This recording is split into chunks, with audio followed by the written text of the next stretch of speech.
you and I met, let's rewind, all the way back in Texas, right? Right. I think it was Dallas. And what year was that? Do you remember? That was maybe 2016. Yeah, it was a long time ago. All I remember is you came up to me and you probably don't even remember this, but you said, "Hey, buddy, I've got like a much smaller practice than yours with much less patient visits, but I have like 4 times your Google reviews." Do you remember that? Yeah. It was such a taunt. It was great. Oh, I didn't. I don't think I said it like that. Yeah. No, I know. That's how I received it, but it was good because I was happy because you put me into a service that wound up giving me a lot more. But you know what's funny, Paul? I don't know if I ever told you this. You probably knew it. But Google took down all my Google reviews. I remember that. Yeah. Oof, that was such a kick in the crotch, man. I think you went from 13 or 1,400 to like 10 or something like that. Yeah, I went to like 12. I was and they only kept the bad ones. I was Yeah, the right. worst rated dentist in all of the state. Yeah, you I went from like 5 to like 5, 2. Yeah, 2. Exactly. Thank you. Yeah. And guess what happens when Google does that? You have no recourse. Yeah. And you didn't get any recourse. You just had to start over, right? Nothing, yeah. You just had to rebuild. I didn't do anything. I mean, we never incentivize people or, it's wild. But what are you going to do? Such is life. Yeah. You know? I remember that. Didn't we speak about it? We did, because I was doing a presentation and I was talking about the power of Google reviews. I Googled you and I said, "Oh my God, what happened?" And then I called you and I was just like, dude, like that's a crusher. Like, I remember what I said to you too. Do you remember? No. It was something along the lines of, "Dude, how are you coping with that?" I'm like, "What am I gonna do? Like, life moves on. I'm healthy. I'm able. I'll just keep moving on." I was mad. I was upset. I was upset. Trust me, I was too. That was after dealing and trying to. Yeah, there's no recourse. It's basically like if Twitter deplatforms you, you're not. Yeah. You're not going to the Twitter police. I guess maybe now it's different with Elon, but see, I was so worried for myself just because I was like, we use the same platform. And I'm like, is this about to happen to me? Like, this is like, this is like the lifeblood of my new practice, like or new patient system is. Well, is clearly reviews. it wasn't the lifeblood because we went from an amazing review dental office to the worst possible. We're still here, so it didn't sink us completely. But we're slowly building back. Yeah, and I never got any reason why that happened. But it's so weird. I had patients telling me that, like, "Hey, I wrote a review and it says this. I'm not able to review your business." So it was really interesting. Like, I guess maybe Sergey Brin came into my practice and we like did a filling and it chipped or something. Right. Or just I'm wondering, who did you piss off? You must have someone important, buddy. Yeah. And you see some important people. I do, man. I do. But I guess, there's a price to pay with all that. Yeah. So we have a lot to catch up on, man. So I want to give the Paul Etchison story. Oh, what are you showing me? Your living room? I like that. For those watching, we're getting a tour of Paul's living room. It's my basement. Oh, is it really? I'm tucked down in the basement. Cave? I like that little neon stripe there. It feels very disco-like. Yeah, this is our discotheque. This is where I just come down here and I break dance. It's great. Oh, really? Can you zoom out? Let me see a little move. You got some popping and locking for me? Got a cardboard box you can disassemble real quick and just me in my box. Just me in my box, just enjoying ourselves. So let's go through the Paul Etchison story. This is my recollection of the story. I'm going to hear your story as well. So we meet in Texas. You call me a couple of months or years later. I don't remember, the time goes so fast. But it's like, man, I want to do what you have. I want to build what you have. I want multiple doctors and blah, blah, blah, blah, blah. And I'm like, well, why? Like, well, I want to make money when I'm not there. Okay. Well, how much are you making? I make blank. Holy shit, Paul, you make that? Yeah. Well, how many days a week are you working? Like 3. I'm like, man, you're rich as hell. You're making a lot of money on 3 days a week. You're like the LeBron James of dentistry. Yeah, I know, but kind of want to build more people and get it bigger. And then you do that. And then I get another call like, hey, I'm not sure I really like everything that's going on. Yeah. And again, this is just my hallucination. I want to hear the actual reporting of the story, but this is how it happened in my mind. And then next call, a couple years later, hey, affiliated with a really cool DSO and, just wanted my freedom. Now this call, super happy. Yeah, I found it. It worked. So what really happened? Like, give me the whole timeline. I want to the whole story. I remember. Is that at all accurate or not really? It's fairly accurate. I know what you're talking about, because it's like I remember calling you and I'm like, dude, I need your advice here, because I had the opportunity to take this space next door to me. Our practice is in a strip mall, and I had the opportunity to take the space next door to me, double in size, get a bigger practice, and wanted to talk to somebody who has a big practice. Hey, man, was it worth it? In retrospect, would you do it again? And that's kind of the answer I wanted from you. But your answer was more turning it back on me. Well, why do you want it? What do you want this for? And I decided against it, and I didn't do it. And then that opportunity came up again about two and a half years later, and then I did it. But it was I think I went into it that second time with some different goals. With the first time, it was just like, well, next logical step. I mean, just keep growing, but keep doing bigger, bigger, bigger, more, more, more. And then when I went through it the second time, it was like, I want to back myself out of clinical practice. I want to have a more associate-driven model, and I want to have a little bit more time off and just step up above the noise and be more CEO level than okay. But then you achieved all that and still wound up being a little unhappy. So I'm going to put on that. So what happened there? So I remember like, hey, just the big compelling reason was like, I want to make more money when I'm not there. Well, hey, bro, you make a shit. I mean, I remember the number. I'm not going to say it, but it was a lot of money. It was more than I was making at the time, and like you were only doing 3 days a week. So you go through, you build an associate-driven model, and then I do remember a time where I'm like not so happy with that. What was going on? Yeah, I mean, it's just like I think anyone as a business owner, we get really drawn down by all the situations and everything that's going on in the practice. And I think for me, I had a gift and a curse. Every gift is a curse at the same time. You know, it's just like it's that yin yang kind of sort of thing. And my gift was that I had very happy employees, that I was very good at keeping people happy. I was very attentive to their needs. I was constantly focusing on, hey, what are you happy? What's bothering you? What frustrates you? Let's address it. Let's do it. And I went a really long time. I went almost 9 years without losing a single employee, which was insane. And I had a big team, and people couldn't believe it. Now, we eventually lost some employees, and in this past year with the labor market, we lost quite a few employees for as a raises. Percentage.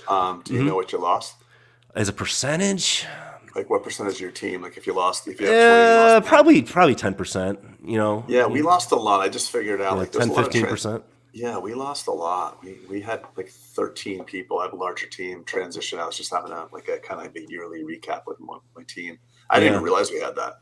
Yeah. But go ahead. I didn't mean to cut your story. But I was just saying, like, I was putting a lot of weight, an emotional weight on myself that everybody was happy. And anytime somebody was unhappy, and it wasn't just like, I personally needed them to be happy and all in and a stakeholder in the practice and so passionate about it like me. And then I kind of changed a little bit of my thought process and said, you know what, I just need content people. I need people that are content, because I was putting so much burden on myself to keep everybody 100% happy that I was attaching so much of my happiness to their happiness. It was a losing battle.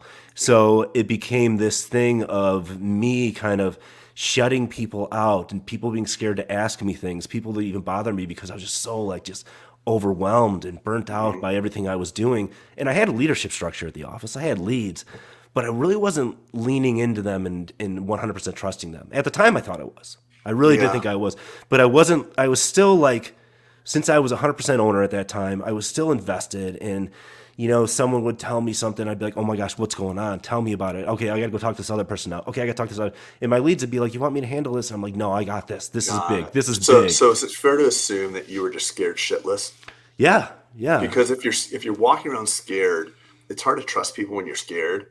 Yeah. And it's funny because I think I know where we're going with this, but I want to keep going with it because, like, I always say, like, what's the predominant thought that you have as you're walking around your practice? Because people have a tendency to be able to feel what you believe. Yeah. So for me, when I was at my worst, the predominant thought I had was no one gives a shit except for me.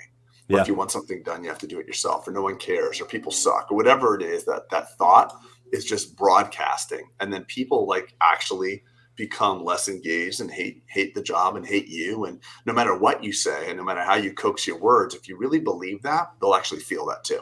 Like they say words are only 20-30%. It's like, well, that's true. And that was me. It was like the fear of people leaving. And then it was me becoming more disenchanted, more burnt out on it. So in result, I'm backing away and I'm trying to put up my walls and keep the practice, all the stuff going to the practice away from me because I just don't want to know about more issues. Right. And then in the back of my mind, it's like, you know what? People are starting to see that I'm not as engaged. People are starting to see my failureships in leadership, that I'm failing the team, and me internalizing that I'm failing the team. I'm not as engaged as I used to be, and the practice is falling apart, and the world's going to shit, and everything is. What year is this at this point? I want to get some timeline to it. I would say Pre this or is post-COVID? It's post-COVID. this is pre. Right? No, this is pre. This is pre. Okay. This is pre-COVID, and this is probably all to 2019. I'd say, Okay. yeah, 2019. Like we expanded in 2018 to from a I 5 feel like to we 11 spoke up. around this time. We spoke around this time. Yeah, I think so. And it was just, and I didn't know what the solutions were at the time. I didn't know what the problem was, but it's just like hindsight is 2020. You figure it out. So is it safe to assume the problem was really you? Absolutely. Because yeah, in my experience, the problem was me. Yeah, it's always been. Isn't it funny though? Shit. I hope we're reaching some young female or male, some young dentist out there. I don't know even when I say female or male, but I was gonna say young lady or young guy. But I hope we're reaching some young dentists to realize, Paul, how old are you? I'm 41. Okay, so you're young. I'm 51. I got 10 years on you. And my hope for everybody is that people can just have accelerated learning and not have to go through what we went through.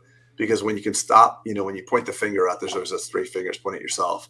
And when you can live in the domain of changing your own perspective, if you can get into the space where you trust your people and you're happy and you have trust, then your team can flourish. If you can't, you might have to make more drastic moves. But the biggest thing is just like getting out of your own way. It's so cliche, and I hate saying it, but man, it's the conversation that goes on inside. It's what you whisper to yourself, what you're telling yourself daily, that predicates your outcome. Yeah, no, it's so true. And it was the big solution for me, and just can come back and how did I get myself out of this funk and what did I do? I mean, it's a lot of things happened. One of them being me selling a lot of equity in my practice kind of spawned this whole thing of like, hey, you need to detach from the practice. You need to stop caring so much. But what ended up happening is I didn't stop caring so much, but I just started letting my leads run with things a little more. Well, you got unscared. I got unscared. Yeah, I trusted. Scared. Yeah. When you have everything riding on you, it's so scary. So I think it's parting with some of that equity is diversifying your risk. And then when you're not so freaking scared, you can actually behave normally. Yeah. If someone pulled a gun on you and said, dial your wife's number, you can't do it. Mm-hmm. So, even the most mundane tasks, if you're scared, you can't accomplish them. So I think it's de-risking. So the funny thing is I have a lot of friends who have sold their businesses, and I don't want to steal your thunder, but for the moment that they sell their businesses, I have my buddy Randy sold his business for big dollars. He saw the money get wired in. It hit his bank account. It was amazing for a couple of days to see it. And then they realized, oh shit, I always had all this money anyway. Mm-hmm. It was just being put to work. And if you're a listener to the podcast, I don't know if you are or not, but I always say what my friends tell me, you never exit business. So what you did is, I presume you got a liquidity event, correct? Yep. Mm-hmm. Where is that money now? It's deployed, correct? Now it's deployed, but yeah, right. You're right. So it's in business. It's just not your business. Right, exactly. So you didn't exit business. You just exited your business. And I'm not saying anything wrong or right, but it's just an interesting thing to consider. Money was in the business working. You got it. You paid long-term capital gains. You lost some of that due to government taxation. And then you met an advisor and met smart people or did some research. And now it's deployed in other people's business. OPB, not OPP. Yeah. And now you're kind of like, you're letting it ride, but you have no control over it. Well, yeah, more or less. Yeah, I guess you have no control over that. No control over it. Yeah, most of mine is in real estate, so it's with some different operators there. That's not a domain that you know as well as dentistry. Oh, absolutely not. No. So if the market, you don't have as many tools to, like in your dental practice, you could pivot and do all sorts of things, and you knew how to do dentistry super well. You spent decades doing it, and now you're a beginner real estate investor at best. Yeah, you're an expert. I just think it's funny, and I'm not poking fun. I'm just saying it's just an interesting realization. You had the money the whole time.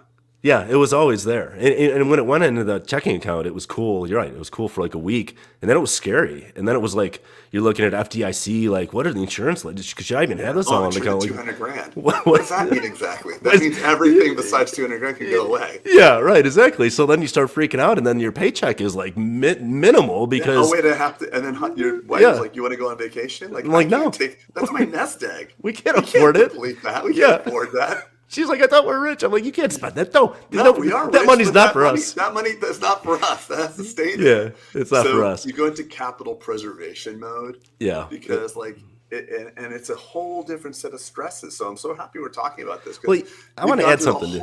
Yeah, please. I was going to say, you know what I want to add on that too is that because I was working with a life coach specifically for 6-7 months. This was a big decision to. Yeah, I told you should have had me as your life coach. I know. Well, you are my life coach. You're Whatever. You're my B squad. You know, I'm like your C squad. You only call me after it's been done. Yeah, right. This is our 4th session over 7 years. We're not 8 years. We're not doing well. Well, I'm not paying you well, so it's like I don't blame you. Exactly. you get what you pay for. Okay, but one thing that she said to me is that she said, let's say worst case scenario, what if it doesn't work out? What if this corporation comes in, they make it all corporate-y, you hate it, and you're like, gosh, I can't make money at the practice anymore because I sold so much of my equity, and I wish I just had my baby. I wish I had my practice back. Do you think you could open another practice? And I said, absolutely. And she's like, do you think you could get it to the level you got? And I said, I'd probably get it there quicker and better, knowing what I know now. And that was a big turning point for me because it was like, it's not the end all if I sell my practice, because if I want to go back into dentistry and really get that level of, especially even if I want to be the primary clinician again and maybe a higher end fee for service spa like kind of thing or whatever I want to do, maybe just do cosmetics. I'll have the freedom to do it. So I would still say, yes, my money is in business, but it's in other people's businesses. You're right. But that level of control that I lost in that field, staying in my own lane, I can always get back into that lane, should I want. And that was a really comforting thing for me. And that was kind of the turning point that I said, you know what? There's no right, wrong answer. It's not right to sell my practice. It's not right to keep my practice. And I am comfortable with saying, this is just a new chapter of my life, and I'm ready to kind of step into it. And, this is right when I was turning 40. So I was 39 at the time when I sold. That's awesome. I think it's safe to say as well that, everything that you needed was already there for you. You went through an exercise, and it doesn't sound like you have any remorse. And I think it was the right move for you because, you needed to go through it to have the context of it all. But for those that are sitting there on the fence, like ready to pull trigger, because we all know valuations are at sky high levels. There's talk of the recession hitting, any minute if we're not already in it. And I think there's a lot of people with their finger on the, the F it button right now. What would you say to those people that are feeling like you, having the purview and context that you do now? And, what would you say to that person? What would you say to you, basically? Yeah. There. So, I think the first thing I would say was kind of what I just said, is that you can always go back to the practice and you can always go back to a new practice. And nothing is final and nothing is ever worst case scenario. Now, I think there's a lot of fear and scarcity in the market right now because we're seeing these valuations and we're like, gosh, am I going to miss this? This is happening in dentistry. This is never, is this going to be happening in 20 years from now, 10 years from now? Am I missing the opportunity to get part of a big group and invest money and grow and grow my money and become really wealthy from this thing that's happening, whether we like it or not, in dentistry, in the dental industry? And I think it's hard to say, is this going to be here in 10 years? I don't know. But I would say from my experience. Well, you have to, if you're going to say that, just to cut you, sorry. Yeah. If you're going to say, is the dental world going to be the same in 10 years? Wouldn't we assume that dentistry will do better than potentially like luxury purchases or real estate? Dentistry is, although we are kind of pegged to the S&P and discretionary income, it's definitely more recession proof than other sectors. Yeah. So I just wonder if you're worried about the stock market, then I'd rather have my money in my dental practice than the stock market. Absolutely. Yeah. So. I have very little money in the stock market. Most of mine is in multifamily real estate and some buildings I own around here and then some bigger syndications, a little bit. Is that stuff you did post-sale or were you active in that pre-sale as well? I was active pre-sale. I've been doing that probably about 5 years. Yeah. Okay. But when you looked at your net worth and your passive income before sale, if the dental practice disappeared, you felt like you'd be in a cataclysmic economic situation, you'd be in a problem? If I had, yeah, absolutely. Yeah. Okay. Because I would say I was able to increase my investment 6x after liquidating the practice, Well, you had concentration just in dentistry. Probably like 80% of your net worth was tied up in your dental practice. Exactly. Yeah. It was exactly 80%, I think. Wow. So it's pretty much, now it's more passive. Nothing's truly passive, but it feels more passive. But And now now my passive income is very high compared to my dental income now, because I'm only a 15% owner at this point in my office. So it's definitely a different lifestyle switch. But like you mentioned Is the earlier, practice doing better now than it was under yeah. your sole ownership? Yeah, we sold at 4.3 million in collections. Right now we're at 5.5 in collections. Got it. So the practice And did what grow. percentage of that? So let's not mention who you sold to, so it can be real. Sure, yeah, I'm sure it's available, but yeah. what percentage of it is due to these specialized systems, infrastructure, and support that they brought, and what percentage is due to a more relaxed, confident leader who can think straight? Meaning you.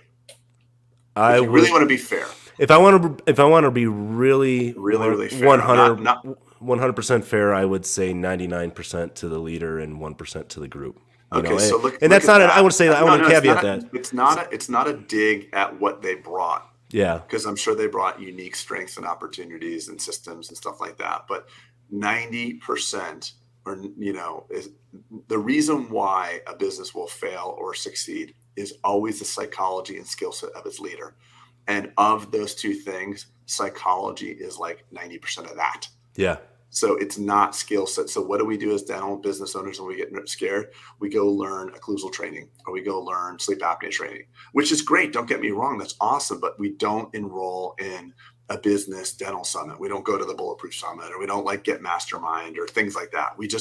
We go to clinical, and that's the wrong move, because what you got peace of mind, clarity, and then you could actually be the true Paul Etchison that you are with me and everybody else, and not this insane lunatic like, we're losing money, we're gonna go, Yeah. And it's not because you're a gunning businessman. I know that business owners, we feel this challenge because of a responsibility to our team.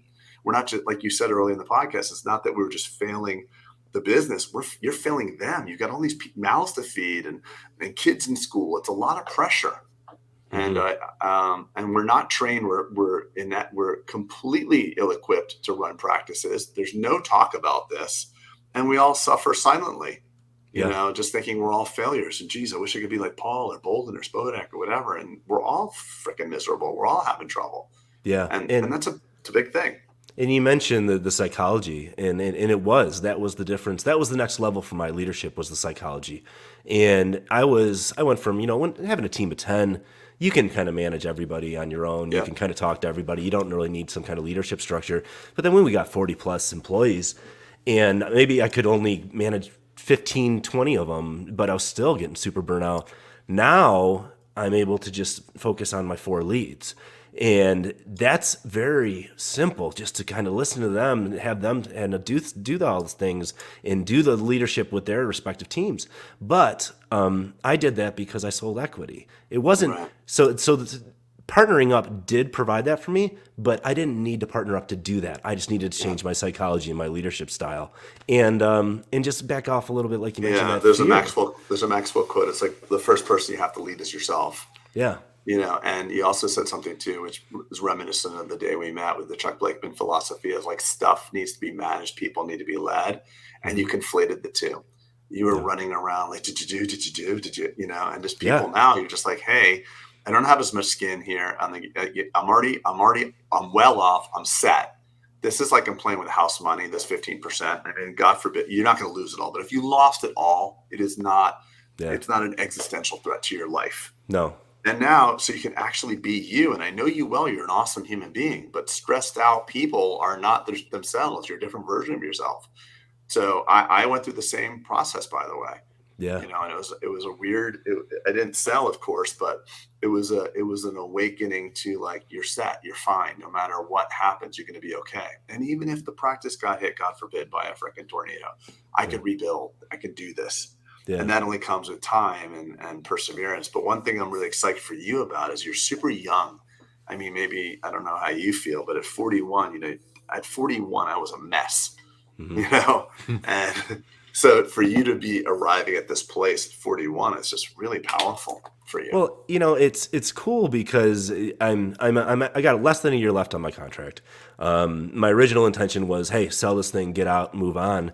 But now it's like I have 2 5-hour days, just 3 weeks a month. and I'm doing ortho on kids, and I'm doing Invisalign, and I'm Wait, doing how many days a veneers. week? I'm so sorry. 6 days a week. So 6 total days. I'm sorry, 6 total days a month. 2 days, 2 half days a week. Okay, 2.5 days a week. Got it. Yeah. And I have 3 months where I only do 2 weeks too. So it's even less than that. So, but it's Yeah, similar for me. I'm 1 day, one column a week, but now I'm going to. I think I actually, you're going to hear it first. I haven't told many people this. I think I'm eliminating clinical, or like really yeah, drastically reducing it because I yeah, need opportunity. But it's weird because I love it. Like when yeah. you finally get, you get out of the chair, as everybody like colloquially wants to do, and then you start missing it. Yeah. So Well, I it's don't. it's like doing ortho, and what you do Yeah. predominantly Invisalign, if I remember correctly. Yes. It's for me that's predictable. Yeah. That gives me the level of challenge and unpredictability, but also it's predictable to me. It's not doing fillings and crowns and all this other stuff that One for thing too me. about it, Paul, that allows you to do as well is it allows you to still have time with your team. If you're in an Yeah, FMR and you're doing that, you can't get up and have a 20-minute break yeah, or multiple. But with orthodontics, it does allow for that flexibility. So for those that are considering that love their ortho practices, but they're heavy hitter restorative people and they want to grow businesses and they don't have much strategic time, that's a great way through it. oh, it's so Bolden fun. never had that choice. Bolden only did FMR. He only did full cosmetic rehab. So he was an 8 to 4 day, or whatever that is. Yeah, You're not getting up in the middle and like checking hygiene patients and stuff like that. I'm getting up. I'm chalking to the front desk. I'm talking to Yeah. the hygienist. I'm all over. I'm just shooting the shit, enjoying myself. It's so like what I was saying is my original thing was to exit, but now that I'm coming up on my year where I can do it if I want, and all I have to do is the 3 months notice, maybe sign some papers. I'm not exiting. This is Yeah. good. Good I for love you. this level. I Good for love, you. and all that noise of dealing with the stuff. I mean, I have my team, my leads telling me stuff all the time. They're just like, yeah, what's going on? Do you want to know about it? I'm like, you know what? If I don't think I need to know about it, I don't need to know. And I couldn't say that 2 years ago. I couldn't even stomach that. So it's like all this partnering with the DSO allowed me to do this, but it had nothing to do with the DSO. It had to do with how like me selling equity made me feel psychologically that allowed me to release myself and then saying, why didn't I do this years ago? I could have had So, this years ago. I could have had so this kind of level of practice. So here's an exercise for those that are stuck, right? Let's talk to those people for a second. Yeah. Stop tracking what you earn and do a proper net worth analysis. Like, let's just say so for those people, like if you do your net worth and you say, hey, I think my practice conservative is worth this. This is what I owe, and put it all down on paper. Because I talk to a lot of people who feel really unfulfilled. They're like, I went out on my own as an associate, I was making 350. Now I'm making 200 as an owner, and I'm making so much less money.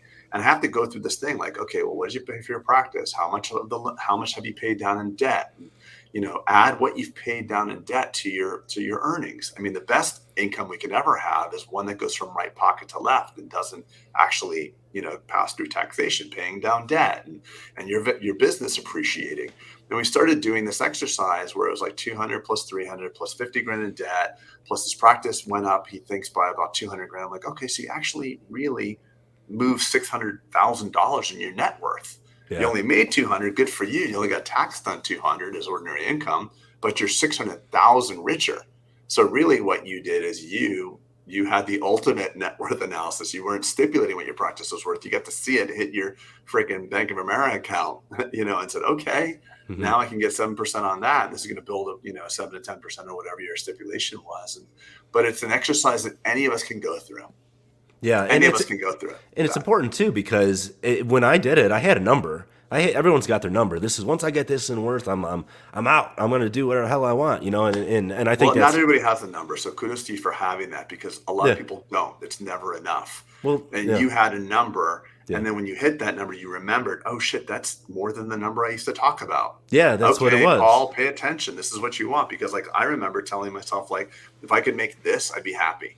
Yeah, And now I make 3 times that. I'm like, sometimes I'm no, like, do I make enough? But if you have that number and you write it down, That's powerful because then you promised yourself you'd say it was enough if you got to that number. Well, it's good. It's good to have enough, but then like at the same time, like my brother-in-law is building a brand new house, and it's bigger than my house, and I'm looking at it and going, man, maybe we need to build a new house. Maybe I do. Maybe I do.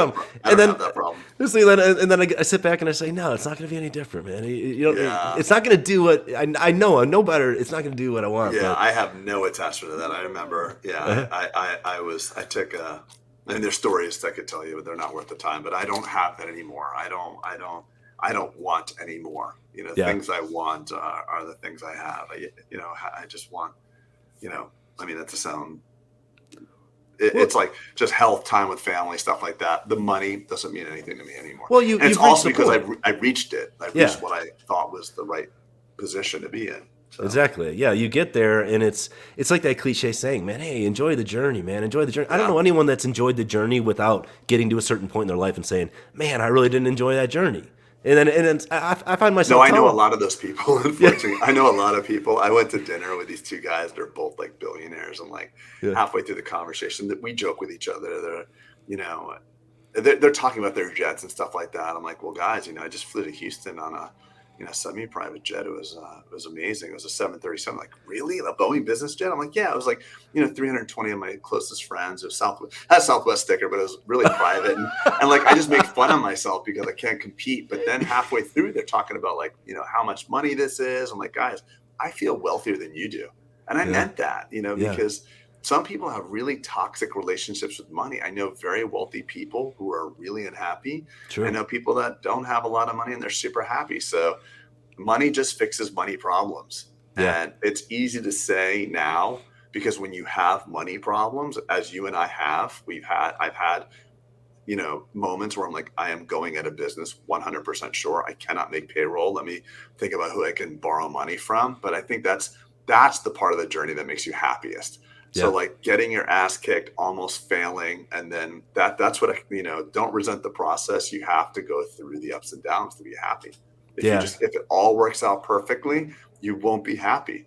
Yeah. I just don't know anyone who can actually enjoy the ride from the get-go without going through some ups and downs and going through that process. I think it's a psychological process we have to go through. And like you said, easy to say now when you don't look at the trust funders that look at the people that were born into money that never had to work for it. Yeah. They're not doing very well as a bunch of those people. Well, I even read that like the second generation money, like 70% of them will lose it all. And then with that third generation, it's like 90%. Like it's different. Yeah. Making money and having money are two different things. It's like it requires a different mindset. I was talking to Mark Costas, and I was on his podcast, and I said, who's that? Mark Costas. I was just joking with you. And he's a big deal. I know I love Mark. and he mentioned. And I talked Mark, about. I love you. If that clip comes out, someone's texting him right now. Like, oh shit, you should have heard what he said. Talking shit. Oh, I can't talk crap about that guy. Kick my ass. See the guns in that dude? Oh, dude, huge, massive. Yeah. He's dedicated, man. He only eats fish, and he's look at him. Spot on. I know. Yeah, he looks like the Liver King. He's like a clean version of Liver King. Yeah, absolutely. But he had asked me. I said, man, what are you striving for more now? Like, and just this kind of piggyback off this conversation we're having, is I said the only thing that would really change, I think, if I made more money, would be private jet travel. And that would be it. And then he talked about his and said, well, actually, it is a game changer for me. I travel a lot. And that's, understood. But I can't really understand. I can't fathom many areas in my life that could be more plentiful with more money. For me, I'm kind of the same as you. I value time with my family. I'm valuing time with. I've never been a better husband. I've never been a better father than I've been these past 2 years. Good for you. That's awesome to hear. And it's like, and then I look at it and I say, why didn't I do this years ago? Why did I gun ho so much at the practice? Paul, you're super, super young, so I think you're way ahead of the curve on this. Yeah. So I think you're way ahead of the curve. You're a very, very young man. Listen, you're in the right spot at the right place. And I also want to make sure to clarify for the audience, it's not that there's so much money. It's that you have a realization of what's important. And I think it's healthy because no one teaches us, number one, no one ever teaches us about money. And, when we go through dental school, we're strapped. Some of us are in our late 20s by the time we get out of dental school. and we haven't really enjoyed anything. Many of us went right from college eating ramen noodles to taking out subsidized loans. And, now you're a doctor and you want to have some sort of gift to yourself. But in fact, you have hundreds of thousands of dollars in debt, and the gift of a Mercedes to yourself when you just sign your first job as an associate is probably not the right idea. So we strap ourselves even more. So we have massive debt, and then we spend because we're making good money.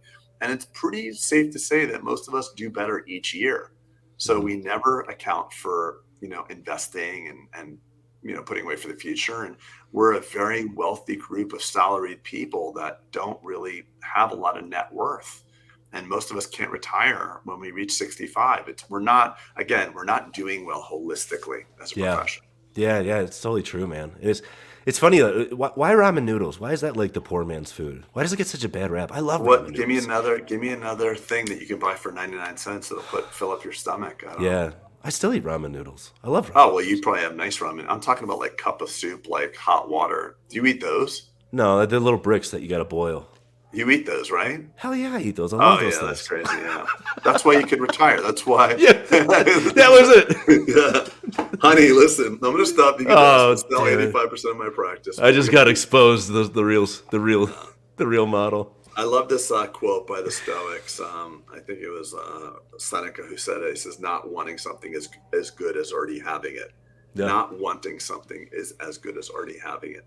So, I went through time where I had all the stuff that, all the stuff that you'd think was to be successful. And I don't use it anymore. I don't wear my nice watches. I don't really care. I drive an F-250. I don't drive a fancy car.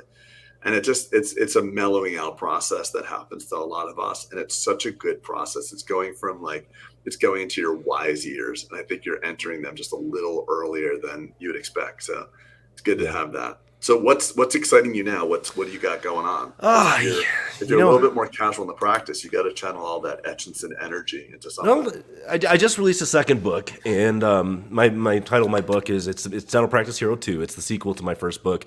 You can read either book by themselves, but it's more about how getting yourself down to 3 days, because I really do believe that we got to get to a point where we can run the business, and I've noticed that with my practice as I've stepped out of the chair that we've grown faster. And there's nothing wrong with doing clinical as a dentist, like you mentioned. You love what you do, and I like what I do now. But you can still do that. You just can't do as much of it and really take the practice to the next level. So I'm doing a lot of writing. I'm considering. I want to write a leadership book, but I want it to be mainstream. I don't want it to be dental, good for you. I want to do the same. Let's do it together. Yeah, like my book sold a lot of copies for dentistry, but I want to sell a ton of copies, and I think I got a lot of ideas, and I haven't figured out my angle that I'm taking on it yet. Because you got to make it somewhat clever. It's got to have a certain. So doing that. I like that idea. My wife has a business with her partners where they do self-empowerment classes for girls 8 to 13 years old, and that's awesome. I've been trying to get that to scale. Sometimes I feel like I'm dragging them up a hill in their business, but do they want to go or not really?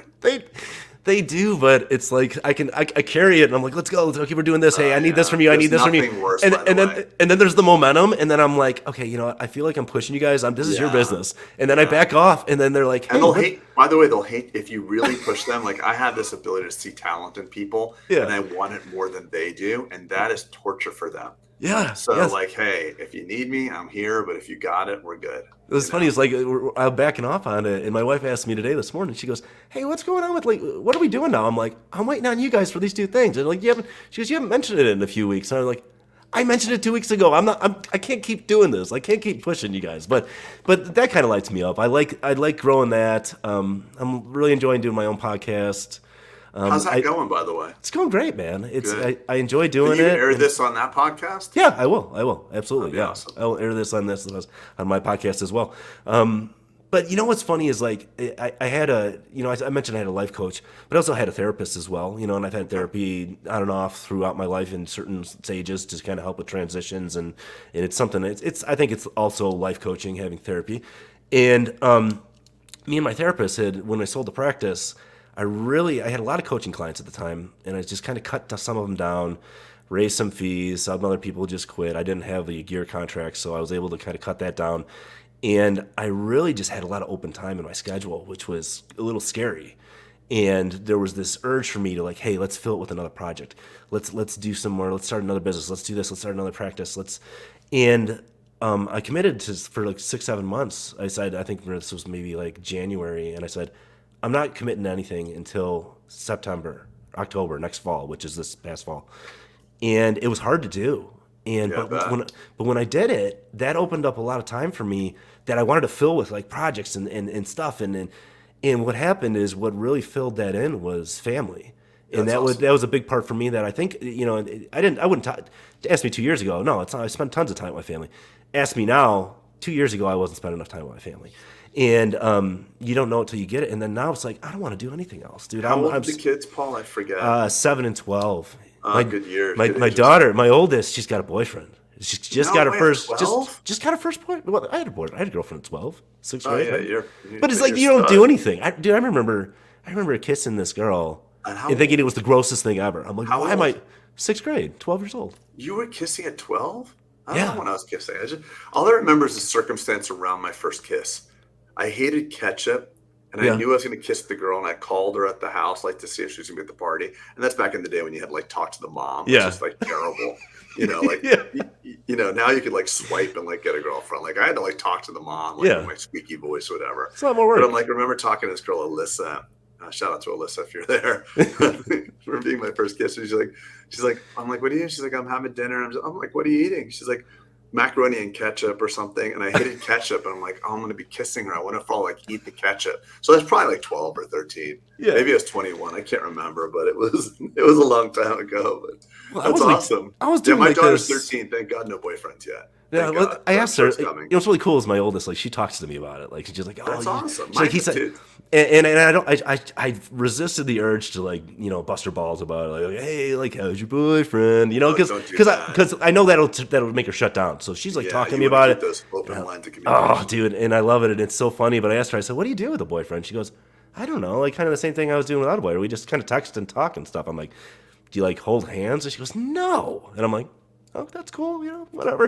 And part of me is just like, all right, good. Yeah, And she's got a herpes appliance now, so I don't know how much. I think I'm good for at least Better than another heck year. year. Yeah, right. I think she's good at least for another year. Hopefully, no kissing with that thing on. But Install a tongue ring. but dude, on her. it's such a weird like trip just to be so focused on the kids, and it's I'm not. for you, I feel man. like I got a healthy relationship with it. I'm not too overly focused or helicoptering, but I'm engaged, and I think they'll remember that I was there and I was a part of their lives, and that's kind of what I wanted to do, and that's what lights me up now, at least. So let me just unpack the therapist too for a second. Like, Yeah. what drove you to? Because in my mind, therapy is like, I'm a big believer in the self-help and the coaching and stuff like that. I love it. I'm a product of all that. I just don't have a whole lot of experience with therapy. Yeah. The only experience I have with therapy is when I was a kid. We went to a family therapist, but after like 6 sessions, I realized I was the only one going. So it was all for me. Yeah. It was family therapy, Craig, go for it. Yeah. So they sent me to therapy, and I didn't love it at the time. So tell me what was the distinction between therapy and coaching, and now that you've had kind of a good experience. Yeah.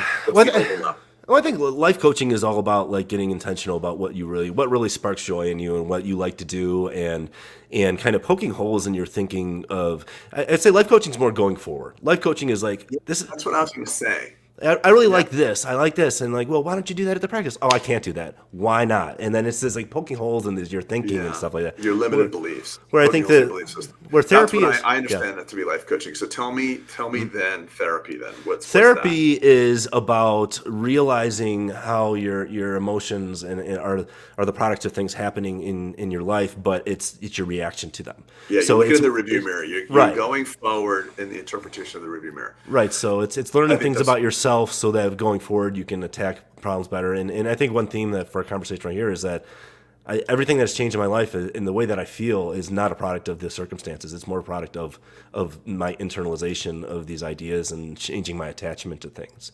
Changing my attachment to other people's feelings and just becoming more Zen-like, more like chill, just like at peace. Like I think I told you before we hit record, this has been the most turbulent year at the practice we've ever had. and because of labor market stuff and inflation and increasing costs. But it has been the most peaceful year at my practice in all the 10 years I've had the practice.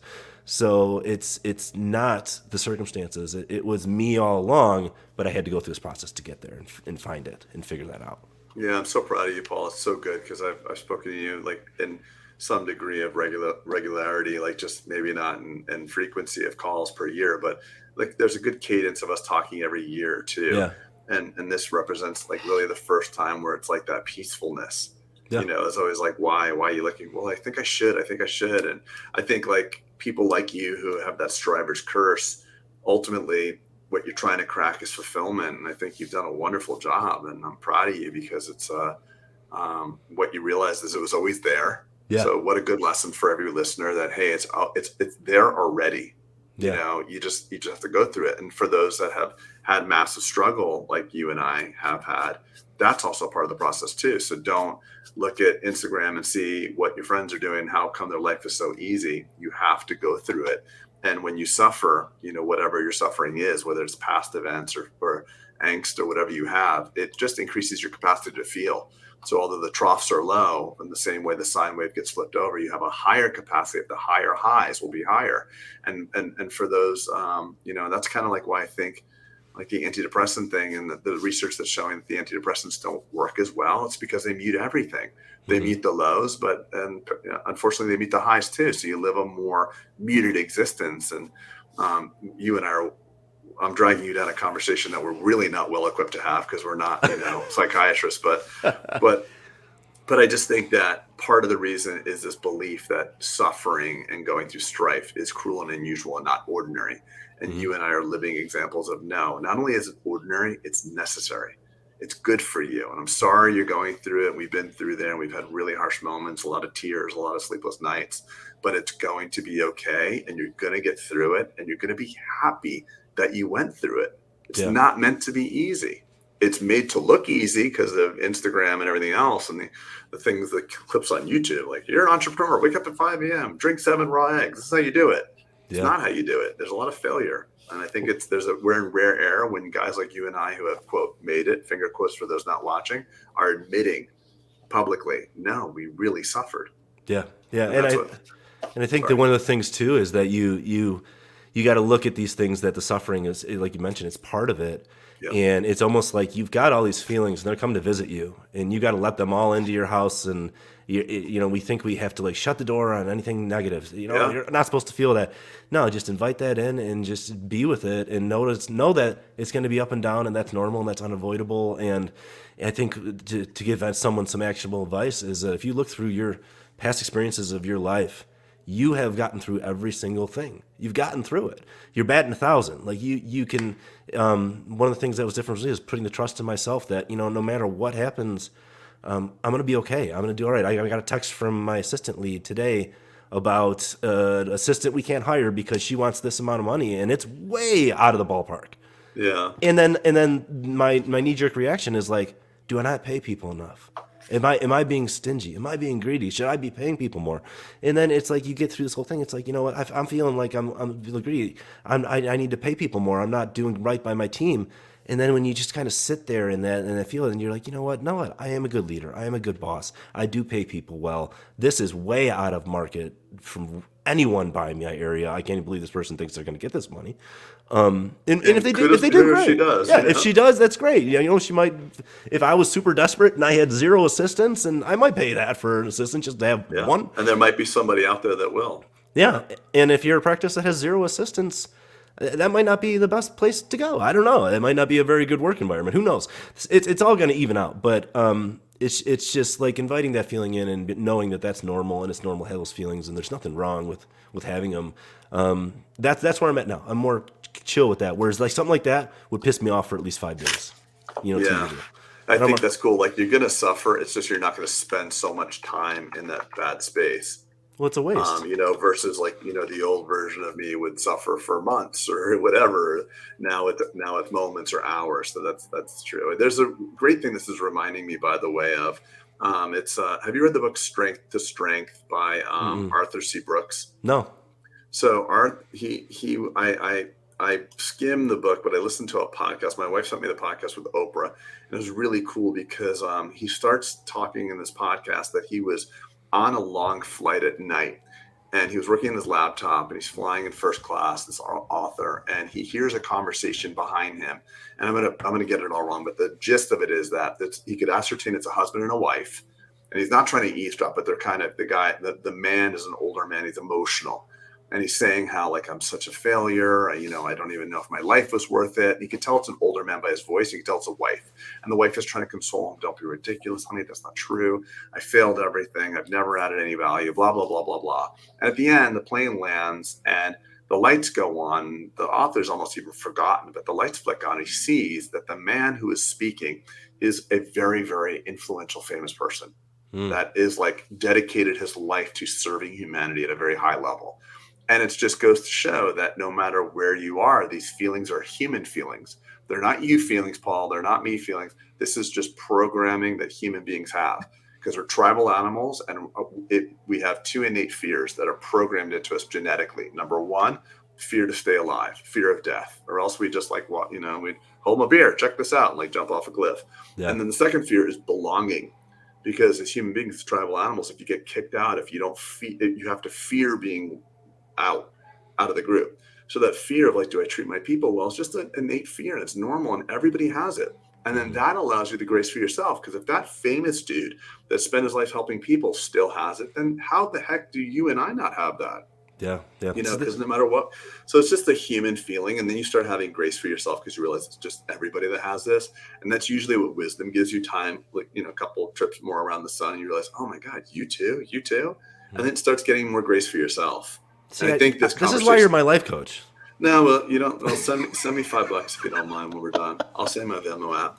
But no, it's true because that's what just starts to happen. And I've been around a lot of people, and it starts to be like, oh man, you too. So it's just a human thing. And we're not being real if we're on this podcast or others on this podcast saying how great our lives are without the understanding that we've all suffered and that we continue to suffer. Our suffering's not done. I mean, our family's getting older. Our parents are getting, going to get sick. We're going to face a lot of hard shit. So, like, right now is a really good time. When people are healthy and you're okay, this is a fucking magic moment. This is it.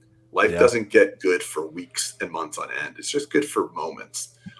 So if you can recognize the moments you have, then you're going to have a very fulfilled life. And I'm just really proud of you. And I'm happy that you're on the podcast because you always bring such good value. And you and I talking together, I think, is for the right audience is really powerful as well.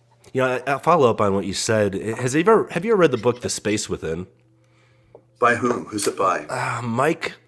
I can't think of what it is. I can't think of who wrote it, but it's a great book. But it's it talks about this analogy of a barge, and there's a roller coaster on this barge, and it's just moving. Michael Neal. Yeah, Michael Neal, and it's going this roller coaster. It's going up and down, and you got your eyes closed because you can't open your eyes, and that's the metaphor for the highs and lows of life. And then it says, but you're on this barge and you're moving down this river, but you've had your eyes closed your whole life. And what would it be like if you opened your eyes, just knowing that it's going to go up, knowing it's going to go down, and it's going to go around, it's going to keep doing it? You'd eventually stop focusing so much on that up and down, and you just look over the side and look at that you're passing slowly down the river. And just enjoy the ride. And it's a nice metaphor for life that this up and down is going to always happen, but just don't lose focus of that. We're moving gently down that river, and where is it going to take us? And you know what the crazy thing is? What typically opens people's eyes is some tragedy. Yeah. So people close their eyes and go down the river until something really rocks the world. And it's unfortunate as human beings, some people need a major ass kicking. Whether that's a disease or an illness or a loss of a loved one, to like finally like, holy shit, like, how much of my life is gone, right? And how much was I distracted over, so that's just the product of age as well. So again, I think you're way ahead of the curve, on that. So just kudos to you, man. We need to talk more. Yeah. I'll send you the $5 on Venmo. Yeah, I'll sign up on your calendar and I'll send the payment before I even book it. So I'll show up. $5 is fine. Yeah. So one little thing I wanna do a little bit of this is a moment I want to ask you about because you get your ear to the dental field. Are you familiar? Have you been hearing a lot about ERC, or are you familiar with ERC, Employee Retention Credit? Yeah. You are? Okay, got it. Because Bolden wasn't, and I think Bolden's like this rock star dental business person. Like I Really? actually told him about it and said like, hey, are you doing this? Like, no, I don't qualify or whatever. And he got like shit. We got shit like big checks for that. Yeah, I got a You big check for it as well. Like, but you got it before, or even though you sold, you could still get it. I got it a year and a half ago, maybe. Oh, good for you. You're always ahead of the game. But my accountant brought it up to me. Yeah, so a lot of people still don't know about it, and this is kind of like a little bit of a plug. But we made a company an affiliation with a company, and Peter and I used it, and it's just like holy hell, and I can't believe how many people still don't know about it. Well, I have a friend that's a chiropractor, and we went golfing, and I was talking to him. He's like, "What the hell is that?" Dude. He goes, "I don't think I have enough employees. I wouldn't cancel. I wouldn't Right. qualify." I think he got like $45,000. Yeah, so I have we have a couple friends that are in the hundreds of thousands of dollars. So time for just a small plug, Bulletproof ERC. It's really cool. It's a really cool company, and we were able to do really well. And I'm just shocked that everybody's like, nah, I check with my accountant. And I'm like, well, check with these guys. And they're getting like 200, 300, 400, 700. I have friends, unfortunately, that are in the, I say unfortunately because it's kind of like taxpayer dollars, that are like tens of millions of dollars. And I'm like, you didn't need that. But it's like, listen, if the government has these programs that are rewarding us business owners that have kept in business, and you're foolish not to take advantage of it. Well, it's like the PPP. When that came out, I go, I'm not doing that. That's wrong. Me too, bro. That's bullshit. And then after a while, I'm like, well, everyone else is doing it. I know, dude. Free The same money. thing with me. I actually said the same thing. I'm like, I'm not doing this. Yeah. I'm not doing this. And then it's like free money. Okay, well, it's not gonna. I'm gonna make one stand and be like, oh, I will not do that because I stand on principle. It's making no difference. Yeah. Just give me the money. I know, but I did feel the same way, buddy. And even with the ERC, I actually felt that as well. I know. I was like, so you know what I'm doing? I'm actually creating some really cool bonus tiers as well now for my ERC money. So I whatever our targets were for bonuses for Q1 and Q2 of this coming year, I doubled the amount. Oh, there you go. Nice. It is what it is. Yeah, Yeah, I think you're foolish not to take advantage. It's also like, look, people say the tax code's 6,000 pages long. 20 pages is what to pay in taxes, and 5,980 are incentivizations, which you and I call loopholes. Mm-hmm. But listen, you're not supposed to pay more than you should. Yeah. You're supposed to. The government either wants you to A, pay taxes, or B, create opportunities. Mm-hmm. Yeah. So it is what it is. What are you gonna do? What are you going to do? Got to play the game. Keep going. Yep. But I appreciate your time, buddy. Anything else? What can we do to support you? What's obviously buy the book when it comes out. Subscribe to the podcast. Yeah, absolutely. Dental Practice Heroes podcast. All my stuff's on dentalpracticeheroes.com. And, we got some business education there. Check out the podcast, the 2 books.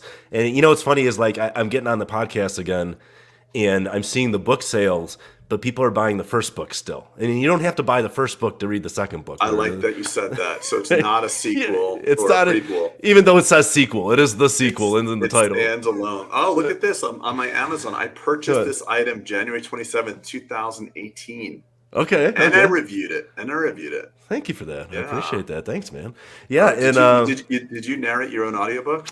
I'm about to. I didn't do the first one, but this one, I've had so many people tell me they want me to do it. Oh, dude, I'm dreading it, man. What a kick in the crotch. That was hard, man. I tried to do my first one, and I got like 3 pages, and I'm just like, screw this. I'm hiring somebody on Fiverr, but I've got to do it, and I don't know. I'll just get through it. It's going to be 6 hours of audio. It's probably going to take me 20 hours to get, stuttering and saying words wrong, and I know it's hard. I don't like reading out loud. I know, but you like podcasting, so that works. I like talking. I don't like reading out loud. So. Well, it's the same thing, buddy. Reading out loud and talking. No, it's not the same thing. It's different brain areas. I'm sure I could find some like neurological expert to prove that. Yeah, our book's still selling. Look at that. Look at that. That's awesome. It's like I always check the bestsellers, and who always wins is that CDT manual. There's the codes. It's like it's number one. Want to see what's the codes next year? What's the codes? Oh God! I'm looking at the last review of our book. Yeah, we got good reviews. We're like 4.6 out of 5. But this last review, pretty basic, and get an editor. That's you can't do anything in this world. It's pretty basic and full of fluff. Peter's gonna be mad that I'm reading this. Well, my negative self-glorification. I also didn't appreciate the foul language. Oh, but would have overlooked that if they provided real value. Wow, they were offended. Foul language. You offended people. I do. Damn. You know what? This guy probably thinks I'm a fucking asshole, but He does. no, He I'm does. He's kidding. offended. He's offended by We'll you. beep that out. Well, my negative review on my book was about grammar. Oh, And I'm was like, it really? And I had an editor. We looked at Oh, grammar. I had an editor too. Well, I think that what they meant to say is get a better editor. Yeah, all right. Good reviews, buddy. I want to get good reviews, but the one person that irks me, and I'm pretty sure. You only got a 2-star review. Yeah, and it's because of I got a 2. Did I have 2? No, you only had you didn't have any 1-stars. Yeah, You're 4.8 out of 5. It's a must read all the way down. I liked it. well, somebody said something about the grammar. Someone who's is polished about impression and brand image should do a better job of the grammar and spelling. And I'm like, I agree with him. By the way, your grammar is really crappy. No, well, I read that damn. I read like 20 drafts. I'm like, what did I miss? I can't find that negative review. I'm searching it right now. I'm trying to find it. I think it's a 3-star review. Yeah, you have only 5 stars. Did he change it? I don't see a single bad review. 3. I have an account. No, there's not a single. There's a 3-star. Here. No, there's not. No, wait, all stars. I know the guy. I know the guy's No, there's name. not a 2-star. And I won't speak it because we don't talk. Yeah, here. Oh, yeah, there's a 3-star review. Yeah. Good read, insightful. That's a good review, buddy. Yeah. But way too many grammatical mistakes for someone who preaches branding. So this is actually a good review. It's funny because I see insightful.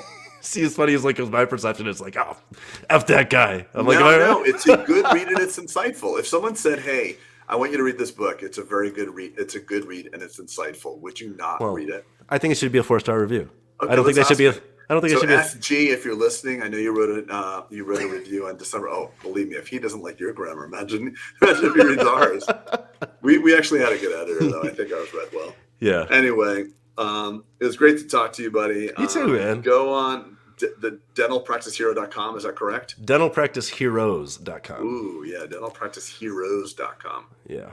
And check out my good buddy, Paul Etchison. Thanks for joining me today. Yeah, man. Thanks for having me on. I really appreciate it. I want to see you at a summit, too, by the way. Can you come to a summit? Yeah. You know what? I was trying to go to this previous one that you had. And, I'll come next year. You have my word. So August 11, Win in Vegas. Okay.